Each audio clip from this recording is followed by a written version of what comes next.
Unconditional love, निस्वार्थ प्यार एक ऐसी फीलिंग है जिसमें बदले में कुछ ना पाने की उम्मीद, अपना पराया कुछ नहीं, बस सभी अपने, बिना शर्त समर्पण और स्नेह। यहाँ किसी को किसी से कोई अपेक्षा नहीं और किसी की उपेक्षा भी नहीं, केवल देना और देना, दाता बनकर रहना। यहाँ ना कोई टीचर, ना कोई बड़ा, सभी स्टूडेंट्स यानी सीखने वाले, कुछ जानने वाले, जिज्ञासु। जी हाँ दोस्तों, इसी प्रकार का प्रेम सिर्फ माँ बाप अपने बच्चों से करते हैं, ऐसा हमने सुना है। बस हमारा प्यार भी कुछ ऐसा ही समझ लीजिए। सभी योग कक्षा के सदस्य एक दूसरे के साथ मिलजुल कर रहते हैं। यह 1 घंटा हमारे सभी के लिए एक हेल्थ टॉनिक से कम नहीं है। स्ट्रेस बूस्टर है ये योग का समय। चिड़िया यहाँ पर हम घर परिवार के कामों की थकान मिटाने के लिए आते हैं और नई ऊर्जा, ताजगी अपने अंदर भरकर वापस अपने कार्यों को नए उत्साह और जोश के साथ करते हैं। मैंने कभी सोचा नहीं था कि ये साधारण सा दिन इतना खास और स्पेशल हो सकता है। इतनी सारी ब्लेसिंग्स, इतना प्यार, ढेर सारा आशीर्वाद इस दिन मुझे मिला तो मैं सोचने पर मजबूर हो जाती हूँ कि ऐसा मैंने क्या किया है। इतने प्यार की मैं हकदार कैसे हो सकती हूँ? क्यों सभी लोग इतना चाहते हैं? और खूब सोचने विचारने पर कहीं अंदर से जवाब भी निकल कर आता है कि यहाँ पर योग कक्षा में ना कोई किसी चीज़ की कीमत रखी गई है, ना कोई मोल भाव है, ना यहाँ पर मेरा और तेरा, ना छोटा बड़ा, ना जवान, ना वृद्ध, ना जाति पाति, ना कोई धर्म। यहाँ पर सभी बराबर हैं, सभी खास हैं। जो सुकून हम सभी यहाँ आकर महसूस करते हैं उसकी कोई कीमत ही नहीं है। यहाँ आकर तनाव दूर कर आनंद ही आनंद मिलता है, जो कि अमूल्य है। इसकी कोई कीमत ही नहीं है। यहाँ कोई मनमुटाव नहीं है। यहाँ सभी एक हैं। संगठन है, ये एक टीम है, ये एक परिवार है। यहाँ अपनी योग कक्षा को देखकर ऋग्वेद का एक अंतिम सूक्त याद आ गया। ओम संगच्छध्वं समवदध्वं समेवो मनांसि जानताम् देवा भागं यथा पूर्वे संजानाना उपासते संजानाना उपासते। ओम शांति शांति शांति। अर्थात हे प्रभु, हम सब मिलकर चलें, मिलकर बोलें, मिलकर एक साथ ज्ञानी बने और अपने पूर्वजों की भांति सत्कर्म करते हुए आगे बढ़ें।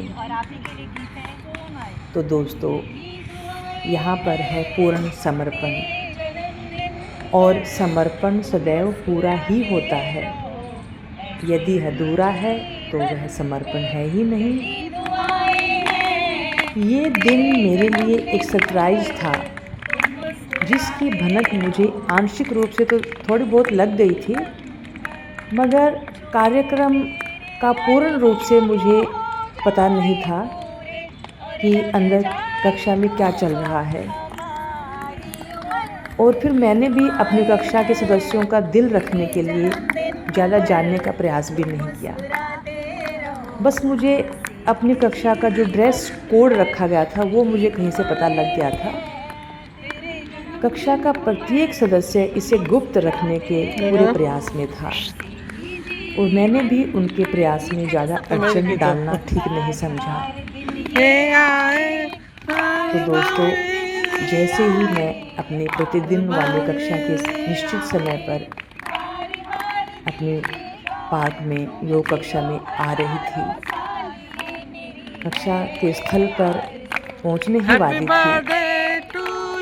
कुछ मैं अपने साथ कुछ रिफ्रेशमेंट का सामान भी लेकर आ रही थी, तो कुछ सदस्यों ने मुझे दूर से ही देख लिया और जल्दी से दौड़े दौड़े मेरे पास आए। मुझे वहीं पर रोक दिया गया ताकि वो मेरा वेलकम करें और फिर धीरे धीरे करके सारे मेरे योग कक्षा के सदस्य वहाँ पर इकट्ठा हो गए वेलकम करने के इरादे से। फूल माला, मोतियों की माला हाथ में लिए हुए भव्य स्वागत करने के लिए तैयार। उन सभी का जोश देखकर मैं बहुत ज़्यादा आनंदित हो गई। क्या मैं इतने आनंद की हकदार हूँ? इतना ज़्यादा उत्साह उनके अंदर। उसके बाद कक्षा में हम आए, भजन गायन रखा गया था। हमारी कक्षा की वरिष्ठ साधिका हैं, बहुत ही ज़्यादा एक्टिव, हंसमुख। उन्होंने भजन गायन किया, बहुत ही मधुर आवाज़ में उन्होंने भजन गाया, बधाई देते हुए। उसके बाद एक दूसरी योग साधिका जो बहुत ही स्वीट है, बहुत ही प्यारी सी है, एक और हरियाणवी भजन उन्होंने गाया। फिर उसके बाद दो प्यारी सी सहेलियों के बीच मीठी सी वार्तालाप हुई जो कि बहुत ही मज़ेदार थी। उनकी वार्तालाप में था कि कैसे योग के द्वारा हम हमेशा हमेशा के लिए सुंदर, आकर्षक रह सकते हैं। किस प्रकार से हम बिना कॉस्मेटिक का यूज किए अपने त्वचा को, चेहरे को सुंदर रख सकते हैं। और सुंदरता सिर्फ चेहरे पर ही नहीं, हमारा मन, हमारे विचार भी सुंदर होने चाहिए। इतने सुंदर विचार उन्होंने वहाँ पर पेश किए। उनके विचारों को सुनकर मैं गदगद हो गई। उसके बाद उन्होंने इतनी सुंदर बधाई देते हुए एक गीत गाया, बहुत ही मधुर आवाज़, बहुत ही सुंदर कार्यक्रम उन्होंने प्रस्तुत किया। और उसके बाद काफ़ी गेम भी खिलाई गई। अपने अपने योग से जुड़े हुए एक्सपीरियंस हमने शेयर किए, योग कक्षा के सदस्यों ने शेयर किया। 3 सदस्यों ने येलो ड्रेस कोड में बहुत ही सुंदर नृत्य प्रस्तुत किया जो बहुत ही आकर्षक था। और फिर बारी आई योग परफॉर्मेंस की, जिसको तैयार करने में कक्षा के सदस्यों ने बहुत ज़्यादा मेहनत की थी, बहुत पसीना बहा था, बहुत ज़्यादा हार्ड वर्क किया था। इतनी ज़्यादा ह्यूमिडिटी, गर्मी के वेदर में, इतना ज़्यादा गर्मी का मौसम, और उन्होंने कक्षा के समय से एक घंटा पहले आकर वो भी एकदम गुप्त रखते हुए तैयारी की। इतनी उमस भरी गर्मी में अपने घर परिवार के कार्यों के बीच समय निकाला और यहाँ पर वो प्री प्रैक्टिस करने के लिए बार बार यहाँ पर आए। जैसे ही योग परफॉर्मेंस शुरू हुई, देखते ही देखते समा बांध दिया। बहुत ही सुंदर और परफेक्ट अदाकारी, जबकि नृत्य के हम इतने अच्छे कलाकार नहीं हैं, लेकिन योग सदस्य पूरा प्रयास कर रहे हैं, क्योंकि सीखने की कोई उम्र नहीं होती, हम कभी भी सीख सकते हैं। उन्होंने इतनी ज़्यादा मेहनत करके इस परफॉर्मेंस को निभाया और अपना 100% इसको दिया और सफल बनाया। तहे दिल से मैं उनकी शुक्रगुजार हूँ। उस समय मैं स्वयं को उनके प्रति बहुत ही ज़्यादा फ़क्र प्राउड फील कर रही थी। तालियों की गड़गड़ाहट से पूरा स्थान गूंज उठा और उन सभी सदस्यों की मेहनत रंग लाई। उसके बाद हम सभी ने थोड़ा सा रिफ्रेशमेंट, जूस, पानी वगैरह पिया। उसके बाद हमने केक कटिंग का कार्यक्रम किया, डांस किया और कुछ गेम खेला। बोट कैचिंग का गेम, ये गेम मुझे दिया था मेरे सदस्यों ने कि आपको सर्कल के बीच में बोट खड़ी हुई है, आपको उसको पकड़ना है। तो मैंने इस तरीके से पकड़ा उसको कि मैं बोट को पकड़ने में सफल हो गई। उसके बाद मैंने अपने दोस्तों के साथ मस्ती की, डांस किया और इतना सुंदर हमारा ये योग का परिवार ऐसे ही हमेशा बना रहे, चारों ओर हम खुशियाँ बिखेरते रहें और ये योग का परिवार हमारा तरक्की करता रहे, वृद्धि होती रहे, ज़्यादा से ज़्यादा लोग योग के साथ जुड़े, इस परिवार के आकार में वृद्धि होती रहे। हर घर योग पहुंचाना हमारा लक्ष्य है, हर घर योग, क्योंकि योग करने से हम सिर्फ शारीरिक रूप से ही स्वस्थ नहीं होते हैं, मानसिक, भावनात्मक और आध्यात्मिक लेवल पर योग हमें स्वस्थ बनाता है। अंदर से हमें प्रसन्न रहना सिखाता है योग। किस प्रकार से हम अपने इस साधारण से जीवन को सुंदर, आकर्षक और उद्देश्यपूर्ण बनाएं, ये सिखाता है हमें योग। योग हमारे जीवन को सही दिशा देता है, अनेकों बीमारियों को तो दूर करता ही है। स्ट्रेस, एंजाइटी, कोई बात नहीं, cervical spondylosis, cervical spondylitis, joint pain, arthritis, अनेकों ऐसी बीमारियां हैं जो हमें लाइफस्टाइल, जो हमारा खराब लाइफस्टाइल है उसकी ही देन है। जैसे टाइप 2 डायबिटीज है, मोटापा है, जॉइंट पेन है। कम उम्र में स्ट्रेस का शिकार होते हैं लोग, एक दूसरे से आगे दौड़ने की जो ये होड़ लगी हुई है, अपने आप को निराश, हताश पाते हैं। ऐसे में योग आपकी भरपूर सहायता करता है। योग हमें सामंजस्य सिखाता है कि किस प्रकार से हमें आपस में मेल जोल रखना है, किस प्रकार से संगठन, एक टीम वर्क के रूप में हमें कार्य करना है, सभी को साथ लेकर चलना है। क्योंकि दोस्तों, जो व्यक्ति है वो अकेला रह ही नहीं सकता है। व्यक्ति समाज के अंदर ही अपने आप को खुश रख सकता है। एक व्यक्ति के खुश रहने से कुछ नहीं होगा। सभी लोग खुश हों, सर्वे भवन्तु सुखिनः, सर्वे सन्तु निरामया, सर्वे भद्राणि पश्यन्तु, माँ कश्चित् दुःखभाग् भवेत्। हे प्रभु, आप सभी को स्वस्थ रखें, सभी को निरोगी रखें, सभी को आनंदित रखें, सभी के हर प्रकार के दुखों को दूर करें। तो मैं अकेला सुखी कैसे रह सकता हूँ? मेरे आसपास के लोग सुखी होंगे तभी मैं सुखी होऊंगा। ऐसे भाव मेरे मन में हों तब मेरा जीवन एक उद्देश्यपूर्ण जीवन होगा। कोई भी कार्य करें स्वार्थ से हटकर, स्वार्थ रहित कार्य के फल की चिंता ना करें। बस आपको जो भी काम मिला है आप उसको पूरा 100% उसमें इन्वॉल्व होकर उसको करें, मतलब तो आप योग कर रहे हैं।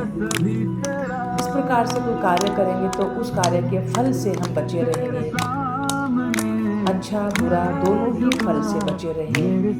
तो हम इस जीवन का जो चक्र है, जीवन के चक्कर में जो हम फंसे हुए हैं, बार बार यहाँ पर आना और आकर के जाना, उस चक्र से हम बाहर होंगे और हमें मुक्ति का मार्ग दिखाई देगा।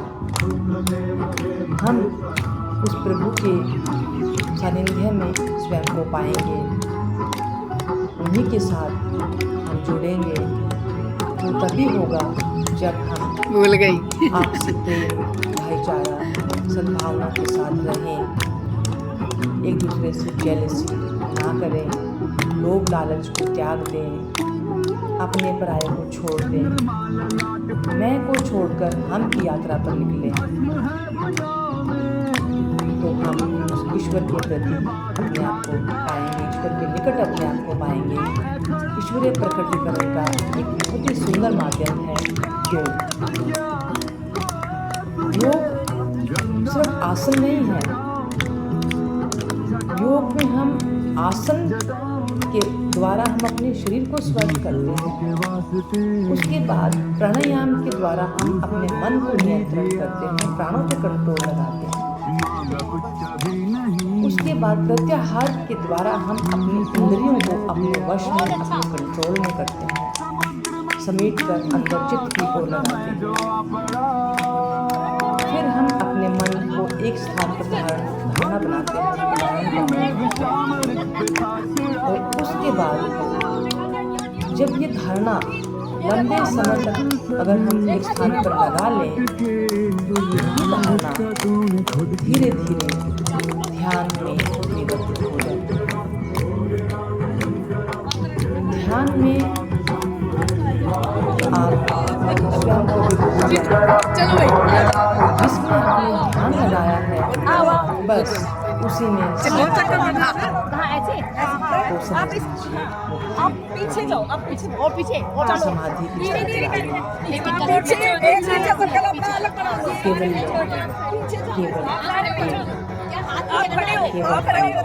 सारे घुटने पे आओ ना, आप लोग आप घुटने पे आओ। निराकार, निर्विकार, त्रिगुणमयी,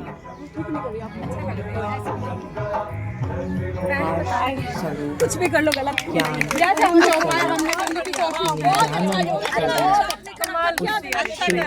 नहीं कोशिश की है, रेखा जी कोशिश की